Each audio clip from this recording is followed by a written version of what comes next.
शाहजहां का पिताजी का नाम था जहांगीर, जहांगीर का पिताजी का नाम था अकबर, अकबर की पिताजी का नाम था हुमायूं। इस तरह के बहुत ज्यादा ऐसे राम भक्त भी है जिनको ये सारे पीढ़ियों के बारे में हर एक का पिताजी का नाम था। लेकिन अगर उनको पूछा जाए कि राम जी का पिताजी का नाम था, उसका नाम बोल देगा दशरथ। दशरथ का पिताजी का नाम था, वही किसी को पता नहीं, वहीं पर रुक जाते। आने वाले राम का पीढ़ियों का पिताजी का पता ही नहीं इंडियंस को, लेकिन जो हम लोगों का ये बाबर, अकबर, हुमायूं, ये सब है, सभी का पिताजी का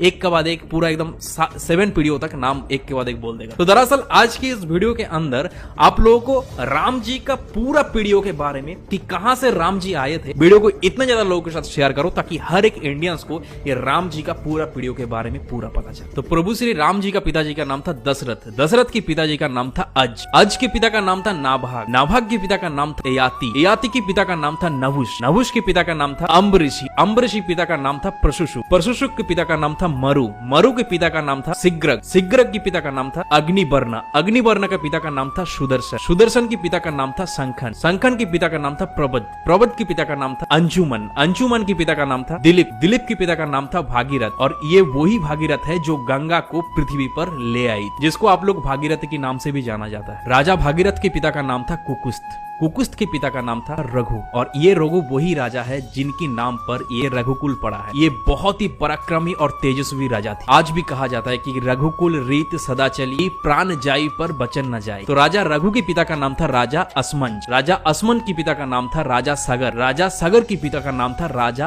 असित, राजा असित के पिता का नाम था राजा भरत, राजा भरत के पिता का नाम था राजा ध्रुवसंधि, राजा ध्रुवसंधि के पिता का नाम था राजा सुसंधि, राजा सुसंधि के पिता का नाम था राजा मानदाता, राजा मानदाता के पिता का नाम था युवनाश, युवनाश के पिता का नाम था दुंदुमार, दुंदुमार के पिता का नाम था त्रिशंगु, राजा त्रिशंगु के पिता का नाम था राजा पृथु, पृथु के पिता का नाम था अनन्य, अनन्य के पिता का नाम था राजा बाण, बाण के पिता का नाम था दिवशान, राजा दिवशान के पिता का नाम था राजा मनु, राजा मनु के पिता का नाम था इक्ष्वाकु, इक्ष्वाकु के पिता का नाम था राजा कुक्षी, राजा कुक्षी के पिता का नाम था राजा बिकुक्षी, राजा बिकुक्षी के पिता का नाम था राजा कश्यप, राजा कश्यप के पिता का नाम था राजा मरीचि, राजा मरीचि के पिता का नाम था स्वयं ब्रह्मा जी। तो इस हिसाब से हमारे श्री राम जी ब्रह्मा जी की 39 पीढ़ियां है, 39 पीढ़ियां। तो ज्यादा से ज्यादा इस वीडियो को इतने ज्यादा इंडियंस के साथ शेयर करो ताकि ये राम प्रतिष्ठा के पहले ही हर एक इंडियंस को ये प्रभु श्री राम का 39 पीढ़ियों के बारे में पता चले। और इस तरह के इन्फॉर्मेटिव वीडियोस देखने के लिए कुशल भद्र को फॉलो कर लीजिए।